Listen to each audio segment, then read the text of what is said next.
Ayun. Yun. Maraming salamat po. Yun. Magandang hapon po ulit sa inyo. Ito po si John B. Javier. Nagayaya ulit sa inyo na samahan ulit ako. Yun. Yun ay ngayon ay maulan. Kamusta po sa inyong paligid? Sana naman ay safety tayo dahil it's the bad weather today. Yeah. Ngayon ay marami tayong pag-usapan. Anyway, before anything else, shout out kay Adrian. Okay. Ngayon si Adrian masasabi kong malapit na, bukas na. Okay. Ngayon tayo magpuntahan. Shout out ulit kay Chief Elmer Francisco. Elmer Francisco, pinataas ng antas ng ating transportasyon. Ayan. Sa mga ating OFW. Ayan. Tapos sa ating mga frontliners. Ayun. Sinasabi ko na nga ba? Maraming salamat sa inyo, mga frontliners. Kasi kung wala kayo, naku, saan na kami pupulutin? Maraming salamat. Ayun. Tayo magpapasala. Mag-ano tayo ngayon, no? Sa ating pagpunta-huntahan natin, no? So yung pag-ating hunta-huntahan, meron tayong bagong naalala ba natin yung nakaraan, no? Meron tayong mga pinag-usapan tungkol sa pagbibigo natin sa mga ibang tao. Bakit tayo natatakot o bakit tayo nagkakaroon ng takot sa mabigo natin ang mga kasama natin, lalo mga mahal sa buhay. Di ba?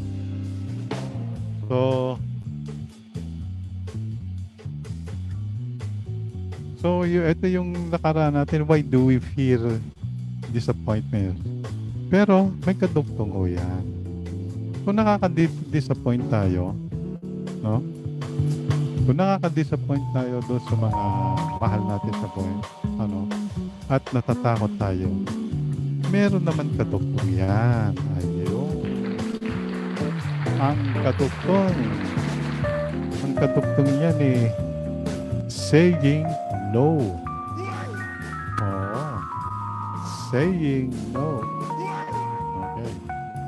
Kasi yung pag-say ng no, hindi ganun basta-basta, di ba? Kasi mahal natin ang mga tao sa paligid natin. So, saying no, saying no ay isang bagay na dapat natin pag-aralan din. Natututo tayo kasi kung paano, lagi tayo nagsasabi ng yes. Di ba? Lagi tayo nagsasabi ng yes kung bakit, until nasa sakripisyo tayo.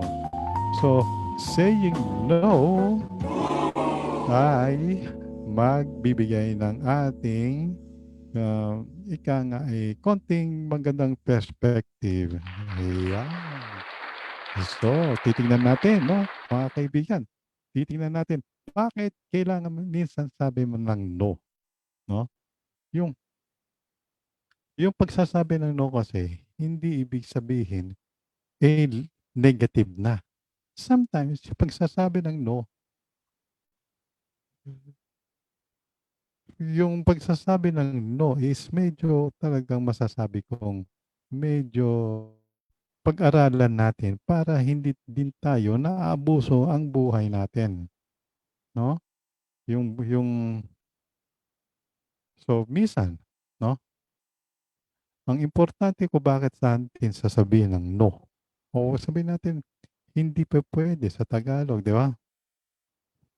Kasi kung magsasabi ka ng no, 'no, sa ating buhay, eh, meron din natin sasabihin na makikita natin yung panibagong buhay na makikita natin sa bansa. Okay, may panibagong perspective kasi 'pag nagsabi ka ng no, 'no? Ito, minsan, may kaugnayan 'to sa pagsasabi ng ika nga, pagbibigo natin sa mga ibang mahal natin sa sarili, mahal natin sa buhay, sa mga kaibigan, 'no, sa boss natin, at sa family natin. Ano sa mga kaibigan ano, mostly important sa relationship natin sa pamilya. Sometimes saying no, 'no, minsan 'di ba pagka lagi tayong yes ng yes sa ating anak, 'di ba parang nasa-spoiled na nga natin, 'di ba? So, saying no sometimes becomes beneficiary sa atin. Ayun. Beneficiary sa atin kasi hindi lang sa atin, pati doon sa mga taong nakapaligid sa atin na mahal natin. Ayun. Ayun. So, yun ang mga masasabi ko, yung mga, kailangan natin pagka bigyan natin ng pagbigyan natin ng ating sarili, okey? Pagka so so hindi lang ibig sabihin 'no, na 'pag nandiya-diyan yung opportunity, sometimes yung opportunity kailangan natin yung magsabi ng no sa iba para makita natin yung opportunity na dumadating. So, ang pinakaimportante, saying yes doon sa importante and saying no doon sa hindi importante. Ang hirap ano? Yun ang masasabi ko, medyo masalimuot ang ating ika nga gano'n usapan. Ibig sabihin, hindi lang basta-basta ikaw nagre-react doon sa tinatapon sa'yo. Ika nga, mas nakikita mo ang reality pagka meron kang panahon o magsabi kang no, 'no? So, yung gano'n ho natin, ano, yung pagiging realistic, 'no? Oh, so meron din mga success people, 'no, na nagsasabing ng no, pero karamihan hindi successful, puro yes ng yes. Kasi hindi na nila nakikita yung opportunity o yung importance ng saying no. Okay. Kahit mga ibang tao pagka mayayaman, 'no, mismong mayayaman, nagsasabi rin na no, okey? Pero pagka nung minsan 'pag nagsasabi ka ng no, yun, nagsasabi ka rin ng yes doon sa opportunity na dumadating. So, ang ating buhay, 'no, hindi puro yes. Kasi kung puro yes, 'no, ika nga hindi na natin makikita yung mga ibang avenues of opportunity, 'di ba? So, when you say no, mama-manage mo yung oras mo. Ibig sabihin, halimbawa masosobra ka ng daming trabaho, 'no, biglang meron dumating na isang opportunity. Sabihin natin wag hindi opportunity, ika nga pagkakakitaan din, 'no? Pagka marami ka ng ginagawa, pagkatapos meron dumating ng isang opportunity o meron din pagkakakitaan na magsasabi ka ba ng yes? O magsasabi ka ng no? O magsasabi ka ng no doon sa mga ibang hindi, ano? So, dapat malaman natin kung paano natin magsasabi ng no, 'no? Okey. Si Warren Buffett, success people knows how to say no, ika nga. Pagka kita mo yung may 'di ba pagka pumunta kayo sa isang kung meron kayong kliyente, 'pag meron kayong kliyente, minsan nagpo-process na yung ano, yung utak nun. Pagka halimbawa meron kayong kliyente kinakausap niyo, halimbawa nagbebenta kayo ng insurance o nagbebenta kayo ng mga ibang nagbibigay kayo ng proposal, kakausapin ninyo. Pero yung taong yun, nakausap ninyo na successful din, marunong din, pino-process niya na yung utak niya sa'yo. No, kung tama ba 'tong magbibigay ba ako ng decision. So, sometimes mag-ye-yes 'yan, pero sometimes mag-no-no 'yun. 'Pag sinabing ng no, hindi ibig sabihin na against you. Nagsabi siya ng no kasi meron siyang nakitang mas importante, na 'no? Sometimes people, success people, nagsasabing almost everything sa no. Ang nakikita lang niya yung yes para do sa opportunity na na nakikita niya, 'no?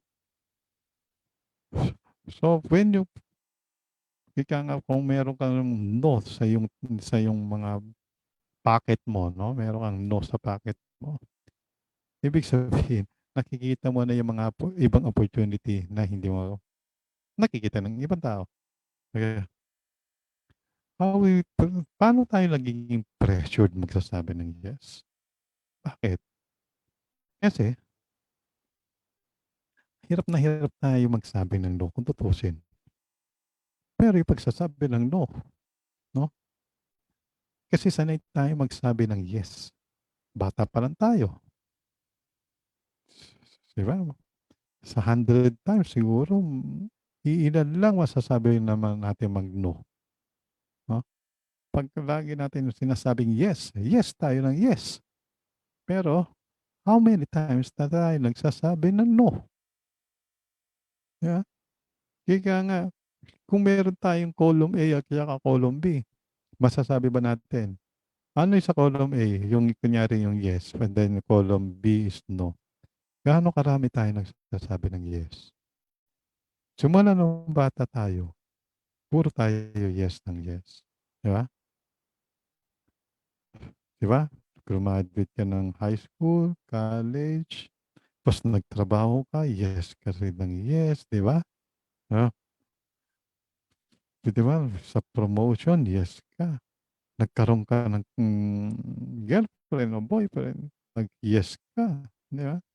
Yung mga gano'n ba, and then nag-ye-yes ka rin do'n sa mga kaibigan mo, puro yes 'yan, eh, 'di ba? Puro yes, hindi tayo nagsasabi ng no.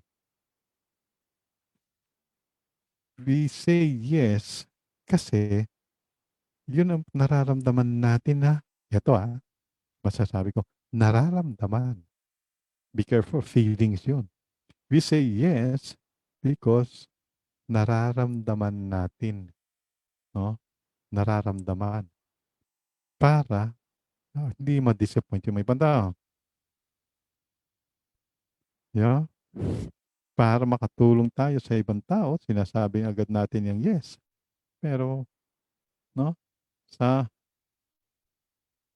minsan nagsasabi tayo ng yes pa akala natin nagsasabi tayo ng yes, akala natin, yun ang susi ng yung katuparan ng ating pangarap. Masabi ko nga sa inyo, tanong ko nga sa inyo, ano ba yung mga ano yung mga masasabi natin na nag-yes tayo karamihan sa mga projects na akala natin, maganda yung pala pumalpak. Ako marami akong gano'n. Marami akong pinasukan na negosyo, pumalpak. Pero may ilan lang ang negosyong gumanda. So, hindi ibig sabihin, 'no, nag-yes ka, may opportunity na pala do'n. Hindi 'yun.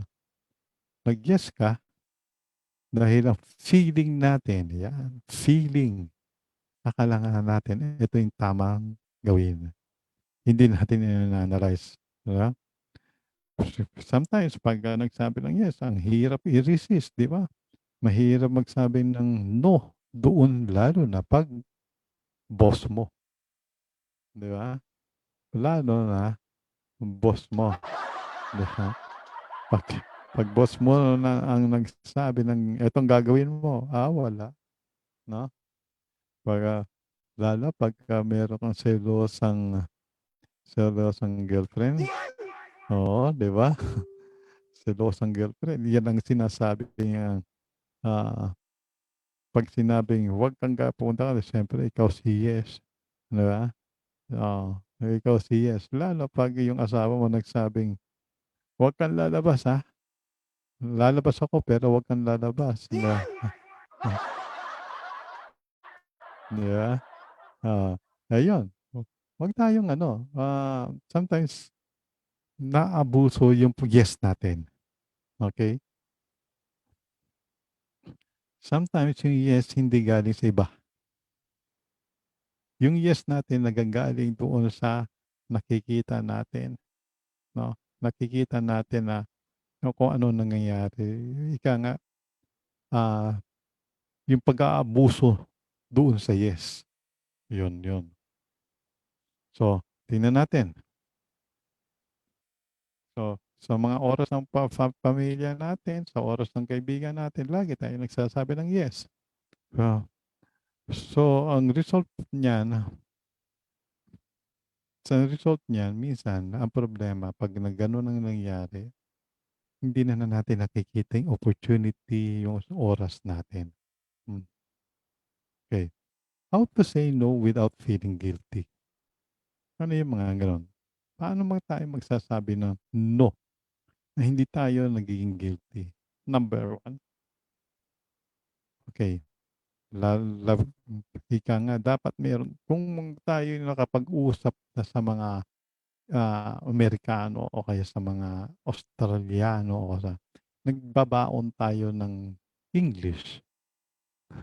Pero dito magbabaon tayo ng no. Oo, no.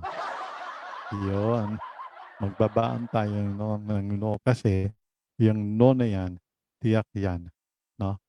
'Yan ang mag-aabuso. Yung yes na puro aabuso sa'tin. So, magdadala, may baon-baon tayo ng no. Oo. Siguro minsan nagsasabi tayo ng no pero ang feeling natin parang bakit ko sinabing ng no, 'di ba? Halimbawa isang opportunity isang kaibigan sinabi, "Pare punta muna tayo dito, konting shot-shot lang," 'di ba? Oo, pagkatapos sasabihin natin, "No, pero gustong-gusto mo," 'di ba? Yung lalong baka weakness mo, isa sa mga weakness mo alak, 'di ba? O kaya isang temptasyon ng isang babae, 'di ba? Minsan sasabihin mong no, pero pagka ikaw lumabas-labas, 'di ba? Oh, iniisip mo sayang 'yun, 'di ba? Oo, 'di ba? Oo, ayun. So, pero kung pag-isipan lang natin yung art of saying no, hindi basta-basta lang ano natin, 'no? So, let's be honest, hindi hindi easy magsabi ng no, 'di ba? Let's be honest, hindi easy magsabi ng no. Ang hirap kaya magsabi ng no dun sa mga taong nakikita natin mayroong opportunity. Although nakikita natin na masasabi natin na no, kung yung no na yun is kaibigan natin na pinagbibigyan natin ng utang na loob, 'di ba? Isa sa mga no, ano natin yun. Okay. Ano yung mga 3 rules na pwede natin magsabi ng no? Ano yung mga yon? Number one, kailangan natin lumabas sa comfort zone natin. Ika nga yung no, 'no, lumabas-labas tayo. Baka masyado naman ginagamit natin yung yes, 'no? Lagi tayong nagsabi ng yes para ma-appreciate lang natin yung mga ibang tao, 'no? Yung mga gusto ng mga ibang tao, pero tayo, ika nga, parang okey lang sa atin nagsasabi tayo ng yes. Pero sometimes you have to get out of your comfort zone para magsabi ng no, 'di ba? Di ba, setting boundaries, actually ito napag-usapan na natin yung setting boundaries, eh. 'Pag masyado ng ginagamit ka tungkol sa buhay mo, 'di ba, napaka-weak yung boundaries mo. Kaya talagang you have to get out of your comfort zone para lumabas ka na doon sa, ah, para makapagsabi ka ng no, 'di ba? Eto, medyo maselang itong usapan na 'to 'no, lalo 'pag mag-asawa, 'di ba? Mag-asawa, um, magtatalik. Ang sabi ng babae, no. Pero iniisip ng babae, bibigay na lang ako. Instead magsabing ng no, okay lang, I will just pretend na nag-i-enjoy ako. Which is napaka-odd. Napaka-odd yun. 'Di ba? So, dapat mayroong communication and then the person who's saying no and then yung receiver dapat must also respect the person's decision of saying no.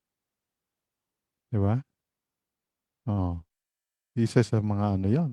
So, dapat meron tayong mga kung paano tayo lumabas do'n tayo sa comfort zone. Katulad ngayon sinabi ko nga sa inyo yung mag-asawa, ang babae, na lumabas siya sa comfort zone niya. Say no.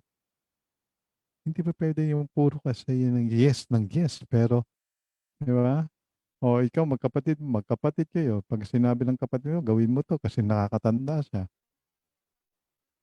Pero meron ka ring karapatan magsabi ng no. You have to get out of your comfort zone. Sabihin mo no. Hindi pupuwede na ikaw lang yun, oo. Minsan ginagamit yung ano, eh, yung nakaraan. Ikaw may utang na loob ka sa'kin dapat bayaran mo yung ganito, 'di ba? Yung minsan sa mga kaibigan gano'n. Pero minsan isip lang natin yun, eh, 'di ba? So, yung pagsasabi ng no,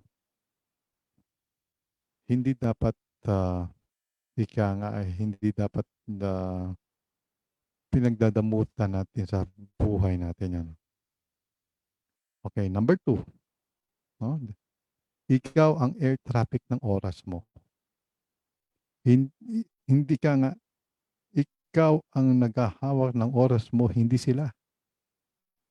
Kaya 'pag punong-puno ka na ng mga trabaho, punong-puno ka na sa schedule mo, magsabi ka naman ng no, hindi sila. Huwag tayong matakot na magsabi ng no. Kasi 'pag natakot tayo na magsabi ng no, 'no, ubos na yung oras natin. Oh, yung mga teachers ngayon, yung mga gumagawa ng modules, actually, hirap na hirap yung mga teachers magsabi ng no dun sa mga student. Minsan 6:00 o 7:00 na ng gabi, 'di ba? Tinatawagan pa ng mga student ng magulang, hindi lang student at saka magulang, pati na yung administration, pati na mga principal. Dapat you have to set your boundaries, magsabi ng no. Kawawa kayo, kawawa tayo pagka 'di ba, 'pag hindi tayo 'pag puno ng schedule, magsabi tayo ng no. Kasi tsaka mag-set tayo ng boundaries, "Hoy, hanggang 6:00 lang ako, after that dapat hindi na." 'Di ba? Siya nga pala yung anak ko, 'no, yung anak ko, eh, nagsasabing na marami siya ng ginagawa, 'no. So, ako, alam ko namang magsasabi siya sa'kin ng no, sige. Pero tatanungin ko, "Puwede mo bang gawin 'to?" Sinabi niya, "No." Oh, 'di respeto. Respeto lang 'yun, pagsabi ng no. Anyway, um, tingnan natin pa yung mga ibang sinasabi.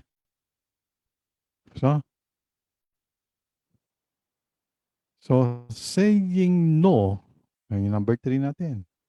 'Pag nagsabi tayo ng no, dapat magsasabi din tayo doon sa yes, sa mga importante sa ating buhay, okey? Dapat ma-distinguish natin 'yon. is saying no doon sa hindi importante and saying yes doon sa importante that matters to us. For example, magkaibigan, niyaya ka ng kaibigan mo. Ano ba importante sa iyo? Diba? Yung anak mo na humihingi ng tulong sa iyo kasi pagdating mo ikaw lang nakakaalam tungkol doon sa assignment o yung kaibigan mong niyayaya kang shot muna, 'di ba? Dapat alam natin yung mga importante sa buhay kung ano talaga pwede natin bigyan ng importansya. Okay. So, yung gano'n yung gano'n ano natin 'no, na, ah, yung gano'n yung ayusin natin kung paano tayo magsasabi ng no. Okay. Kung hindi tayo yung mga decide tayo 'no, mag-decide tayo dun sa no and then mag-decide tayo dun sa yes. Yan ang pinaka-unique na preposition sa ating buhay 'no, para malaman natin ang mga precious time na 'no, precious time natin. Anyway 'no, ah, bago ang lahat, pupunta muna tayo doon sa, um, okey, ko-commercial lang muna tayo.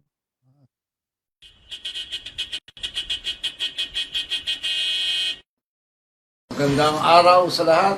Nagpupugay at nagpapasalamat ang EFI Jeepney Station sa pangunguna po ni EFI Chairman Elmer Francisco, sa lahat po ng ating mga frontliners na nagtataya ng kanilang buhay, sumusong sa panganib sa araw-araw para po mailigtas ang buong pamilya ng Pilipino. Kaya ipagdasal po natin sila sa araw-araw nilang pagkilos. Ito po inyong kaibigan, ang broadcaster ng bayan, host ng programang Kasama Kaibigan, Monday to Saturday, 2 to 3 p.m. Sa ating mga healthcare workers, social workers, grocery store workers, retail employees, restaurant staff, delivery drivers, postal workers, pulis, bumbero at militar, ang ating mga guro, utility workers at mga superheroes. Ramdam ko ang inyong sakripisyo. Nakaka-relate po ako sa pangungulila niyo sa inyong mga mahal sa buhay. Nagsisikip ang damdamin ko pag nakikita ko kayong nagdi-distant hug o humahalik sa ating mga bunsuan sa pagitan ng salamin pagkatapos ng mahabang pagkakawalay sa ating pamilya.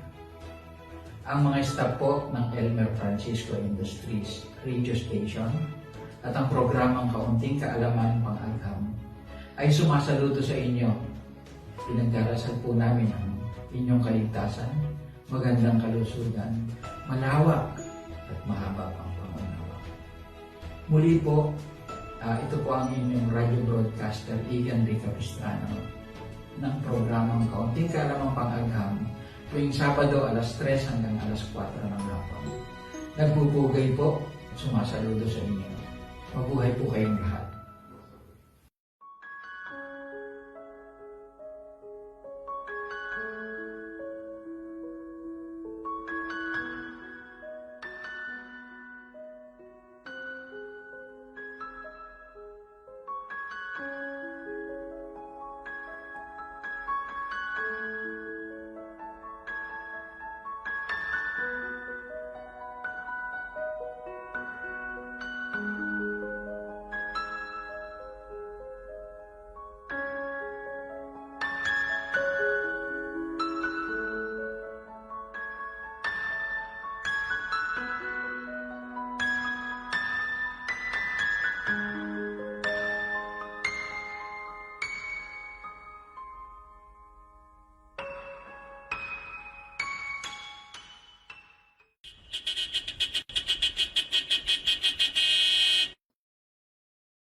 Okay. Ayun. Maraming salamat, kasamang Romel. Ayan.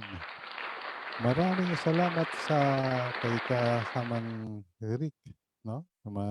Kay konting kaalaman.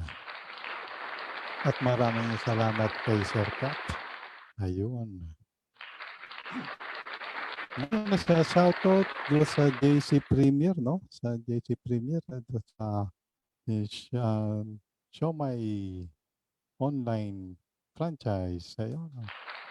Maraming salamat din. Ayun. Okay. Pagpatuloy po natin yung ating discussion natin, no? The art of saying no. Ano ba yung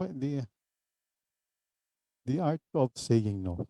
Dapat alam na dapat natin kung paano magsabi ng no sa mga ating ang ginagalawan, di ba? Yung no, di ba? So, natutunan natin kung bakit tayo nagsasabi dapat magsabi tayo ng no, no? Get out of your comfort zone, di ba? Yung mga ganun. Ngayon, pag-aaralan natin kung paano yung yung art of saying no. No? No? Okay. Number one, dapat alam mo, ika nga meron kang, i-check mo yung obligasyon mo. No? Ano ba yung obligasyon mo? Yan ang unang tingnan mo. Yung, ika nga meron kang measure stick, no? O kaya, yung parang reminder sa buhay mo, yung tungkol doon sa yung pag ano, no, yung reminder mo, may obligasyon ka. May obligasyon ka sa pamilya mo, may obligasyon ka sa pinagtatrabahuan mo o sa negosyo mo, may obligasyon ka rin sa kaibigan mo. So, dito, nakikita natin kung paano natin yung measure stick natin. No? Dapat alam na natin kung paano natin ginagamit yung magsasabi ng no. No? Minsan, kung yung challenges natin, parang obligasyon pa natin na magsabi ng yes para ano. So, wag tayo mag-guilty, no? Para magsabi ng no. Kasi minsan, parang at nakikita natin, obligasyon pa natin, no? Lagi natin sinasabi ng yes. So, hindi ibig sabihin talaga, no? Pagsabi ng no, no? Ang ganda din kung tutuusin, pag-aralan natin kung paano sasabihin ng no. Kasi minsan, naabuso ho tayo. No? Hindi lang naabuso tayo ng ibang tao, kundi inaabuso natin yung sarili natin. Yung ganun, yung sarili natin na inaabuso natin. Okay? Okay. Kung yan responsibility ba natin magsabi ng yes? Kung nakita natin yung obligasyon natin. Halimbawa, di ba? Meron tayong obligasyon. Tinitingnan natin yung obligasyon natin. Pagkatapos meron dumating na request ng isang tao.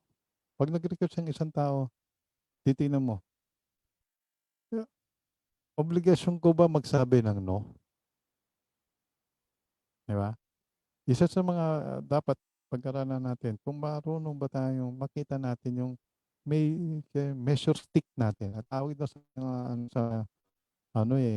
measure stick of yung makita natin ang obligasyon natin. Ngayon, kung meron nakita natin yung obligasyon, hindi pa tapos yung obligasyon natin. Magsabi tayo ng no. Di ba? Katulad yan, yung mga teachers, di ba? Obligasyon nila karoon ng magturo. Pero, meron dumadating na "Hoy, asikaso mo yung ganito. Hoy, asikaso mo yung ganyan," di ba? Dumating yung nanay. Pero sandali lang, meron kang obligasyon para sa yung mga estudyante. Di ba? So, dapat matuto kayo magsabi ng no. Minsan, kaya sabi ko sa inyo, minsan, yes, magiging lason ho sa atin yan, kung tutuusin. No? Pagka marunong tayo magsabi ng no, no? So, check natin ang obligasyon natin. ano itong mga 'tong obligasyon na 'to para masabi na natin na puwedeng hindi tayo maabuso, 'no? So, eto, sabi niya, alam niyo yung FOMO? Yung fear of missing out, yan ang sa mga Amerikano, mayroon. Don't be FOMO. Kaya nga, 'di ba? FOMO, forget of missing out. Yung parang nagsasabi kang, yung parang yung kaibigan mo na iniyaya ka ng party, kunyari, 'no? Pagkatapos nagsabi ka ng no, guilting-guilty ka.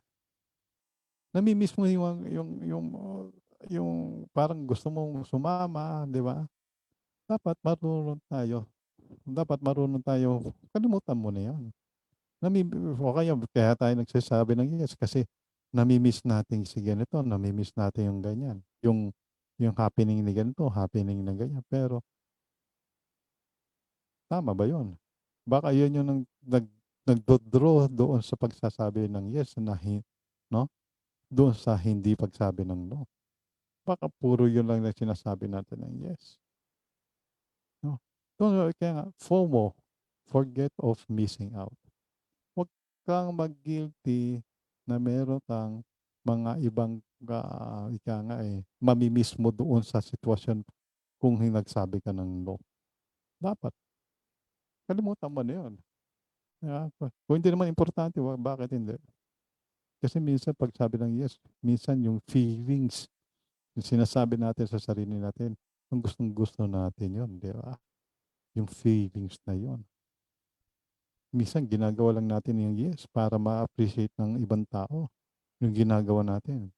Who knows, ginagamit ka lang yata, 'di ba? Dapat marunong din tayo i-gauge natin yung sarili natin by saying no, 'no? Merong mga opportunity sa akin, sarili ko, 'no?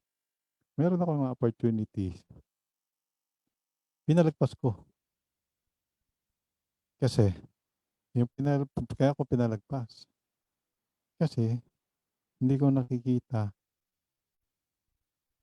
oo, sabihin na natin mga ibang organization na gustong isama ako sa isang as a board of director. Pero nagsasabi ako ng no. Alam niyo bakit? Hindi ho ugma sa values ko, 'no? Mas gusto ko na lang tumulong sa mga PWD organization o kaya sa individual. Sometimes mas maganda pa nga tumulong sa individual kaysa sa organization. And then from there, puwede mong, 'no, be satisfied. Huwag kang maging FOMO, 'no? Don't forget of missing out. Pababayaan mo na yung prestige na binibigyan ka ng diploma o binibigyan ka ng plaque. Kung those are, ano ba yung plaque? Maganda yung meron kang plaque, yes, why not? That's your, ika nga, reward. Pero come to think of it, sometimes yung plaque, after that, 'no, after that, natatapos na lang yun. Nakasabit sa wall at hindi mo na napapansin, 'di ba? Sabi nga sa Ecclesiastes sa Bible, sometimes, 'no, people na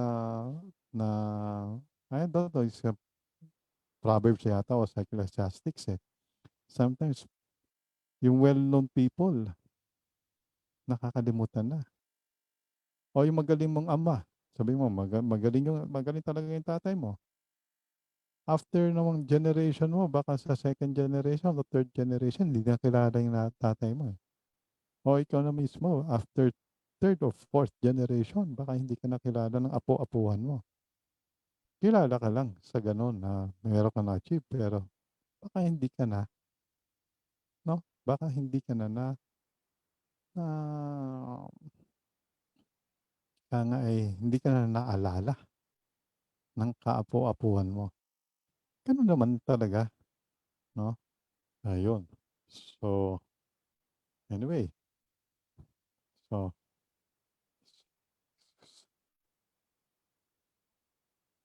so ito, no? Ano yung number 3 natin? Get the assumptions of saying no. Ano? Yung mga assumptions na yan. I-check mo yung assumptions mo of saying no. Sometimes, ito nga yung sinasabi ko. Pag nagsabi tayo ng no, minsan iniisip natin, ano kaya iniisip ng aking kapatid na nagsabi ako ng no doon sa offer niya. Na? Ayoko masaktan kasi yung aking kapatid. Ayun. Ayoko masaktan ng aking kapatid. Kaya nagsasabi ng yes. Minsan gano'n ang nangyayari. So, i-check natin yung assumption. Baka puro tayo assumption lang. Nasaktan ko ba yung kapatid ko? Nagsasabi ako ng no? Oh, di ba? Yun. Nagkano yun? Minsan, sa mga relationships, di ba? Meron akong isang kaibigan, mag-asawa. Nagsabi ng no, yung yung lalaki nagsabi na no do sa proposal ng kanyang asawa. Mahal na mahal niya yung asawa niya. Mahal na mahal niya ang asawa niya. Pero meron silang yatang isang pinagbagay na kailangan ng desisyonan. Pero, nung sinabi niyang no, guilty siya. Pero yung guilty, wala naman basehan yung guilty niya. So, you have to check your assumptions. Baka nasa isip lang yan, yung mga sinasabing no o yung mga nasaktan ko ba, na-disappoint ko ba, di ba? Yun, dapat i-check natin yung mga assumptions natin. Huwag tayong masyadong nagi-guilty kung sabi tayo ng no. Kasi alam na tayo ang nakakaalam ng ng opportunity natin o nakakaalam ng kilos natin, hindi naman sila, eh. So, ayun, no? Okay. Yung mga gano'n. Tingnan natin sa susunod. Kasi nagwo-worry kasi tayo, di ba? Kaya nga tayo nagsasabi ng yes kasi yung ayaw natin. Kaya nagsasabi ng no pagkatapos iniisip natin yung mga consequences, di ba? Blah, blah, blah. Get over it. Na tinatawag natin na, get over it. Huwag mong karoon ng assumption yan. Kasi baka yung assumption mo mali. Di ba? So, iniisip lang natin baka mawala yung respeto nila sa atin. Alam mo mga ganun, di ba? Kaya pinaka-importante, wag natin isipin yung mga, kaya i-check natin yung mga assumptions natin. Baka mali tayo. Yeah. Minsan so dapat i-check natin yung mga, yung mga feelings natin. Minsan, feelings can fool us. Di ba? Yung bakit tayo nagsabi na no? Kasi hindi naman natin kakayanin. Kundi magsabi tayo puro yes ng yes. Di ba? So, dapat hindi natin tayo nadi-disappoint. Di ba? Hmm. Okay? So, ngayon, ito. How often times, ito yung number 4 natin. How often times na nagsasabi tayo ng yes na hindi natin pinag-iisipan? Ha? Yan tayo eh.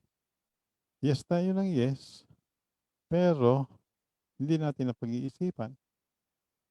Di ba? Dapat pinag-iisipan natin yan. Yung gano'n na sitwasyon. Kasi yung yung tayo na mismo, no? Pag mayroong dumating opportunity, yes agad. Pero minsan, pagsabi ng yes, mali pala ang pagsabi mo ng yes. So, katulad niyan, Wala ka ng pera. Kunyari, wala ka ng pera, di ba?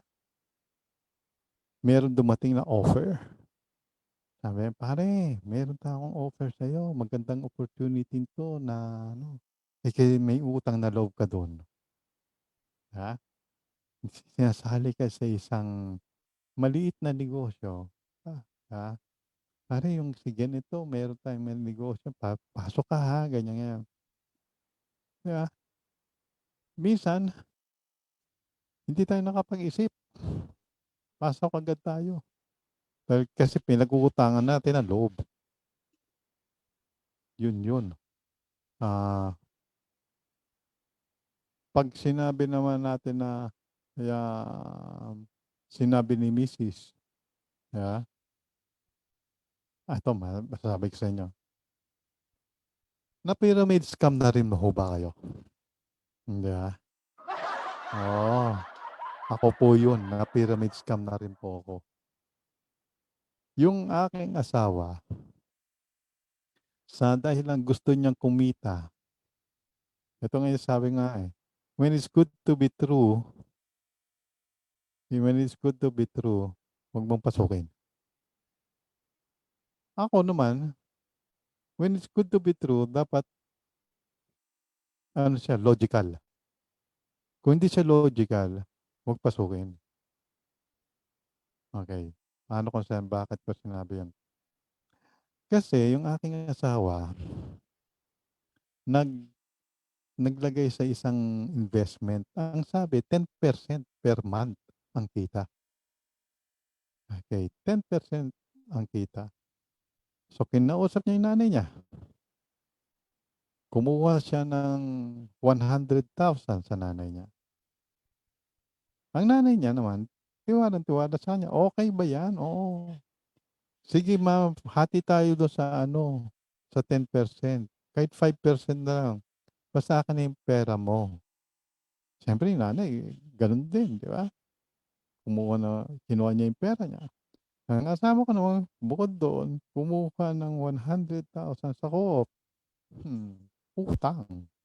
Di ba? Utang. So, mga 200,000. Anong 10% ng 200,000? 20,000. At that time, year 2000. 20,000 is big. Malaki ho yun. Pero malaki din ho yung 200,000. Okay. Binigyan kami ng first month, no? 10%, 20,000. Oo, 20%. Ay, 20,000. Ako naman si parang okay na. Nakatanggap ako eh. Di ba? Tapos, pagdating ng second month, 10% ulit. 20,000 ulit. Okay. Very nice. Third month. So, parang okay na. 60,000 na kami. So, yung 200,000, naka 60,000 na kami, kulang na lang 140,000 para bawi na sa puhunan. Di ba? Pero, pagdating ika-4th month, ika-5th month, wala kami natatanggap. Yun. Wala kami natatanggap. 5th month, 6 months dumating. Wala. Pinuntahan namin yung opisina. Wala na, sarado na, nakapadlock na yung opisina. 6 months, 7 months, nag-ahanap na kami kung paano makita yung taong yan. Eventually, nakita din. Diba? Nakita din. Pero, ano nangyari? Dinimanda siya. May nakuha ba kaming pera? Nabalik ba yung pera namin? Hindi. Kasi, hindi namin inuuan mabuti yung desisyon namin.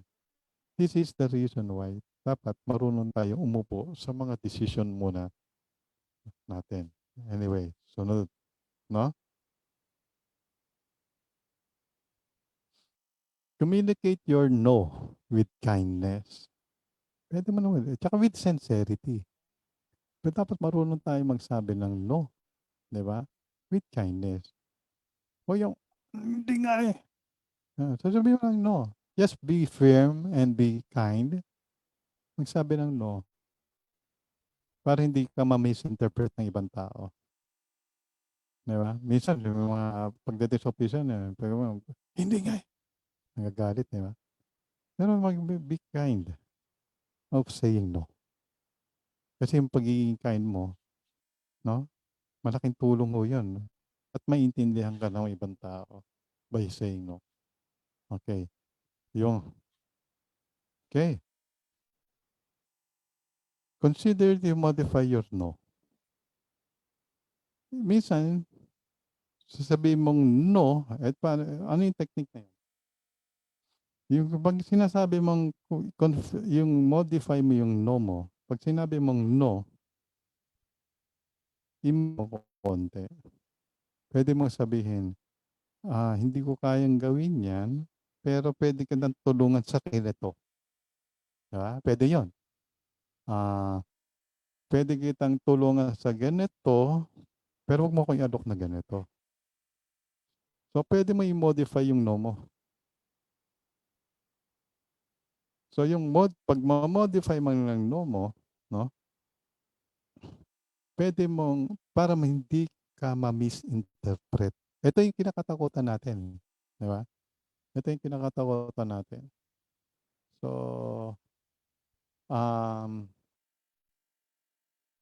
ito na. No? Anyway, sige. So, dapat marunong tayo i-modify yung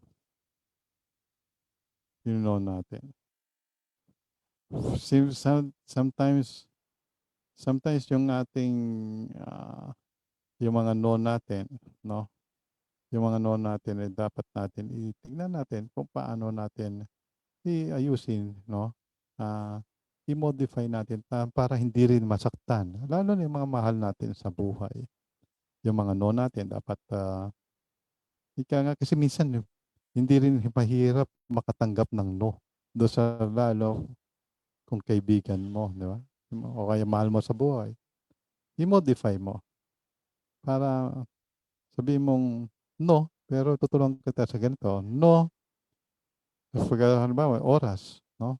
Pero tutulungan kita pagkatapos ko nito. Pwede kitang tulungan dyan, pero hindi ngayon. Siguro pagkatapos ko dito, tulungan kita. Di ba? Isa sa mga technique na na yan para masabi natin yung no, pwede natin i-modify para hindi masaktan yung tao. No? Okay.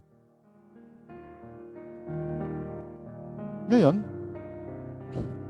sometimes yung ating pagsasabi ng no, na yung ating buhay, yung no natin, hindi ibig sabihin no sa buhay na ginagalawan natin.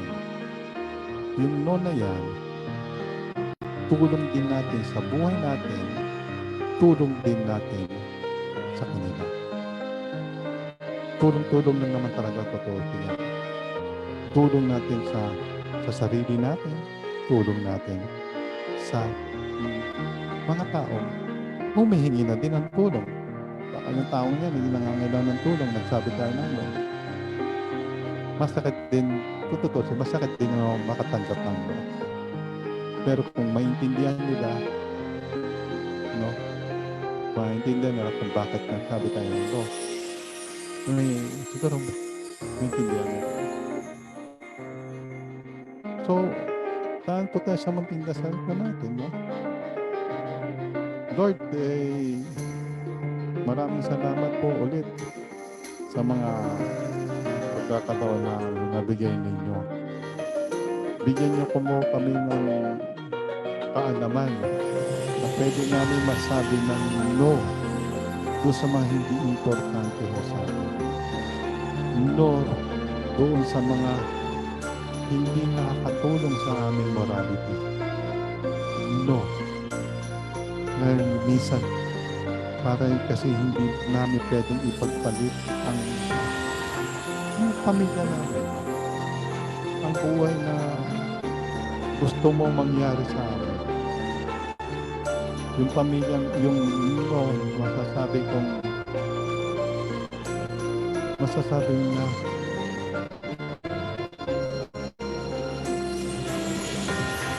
hindi amin. No sa temptation. No doon sa mga deceiving akala namin tama. So Lord, tulungan mo kami maka-distinguish ng no. At magsabi din kami ng yes o kung sa dapat namin. Ito yung tinataas po namin sa ngalan ni Jesus. Amen. So, wagpuntahan ulit tayo, no? Bukas. Ito po si John D. Javier. Ang nagsasabing, not all things can do great things, but all can do small things with a greater love. Maraming salamat po.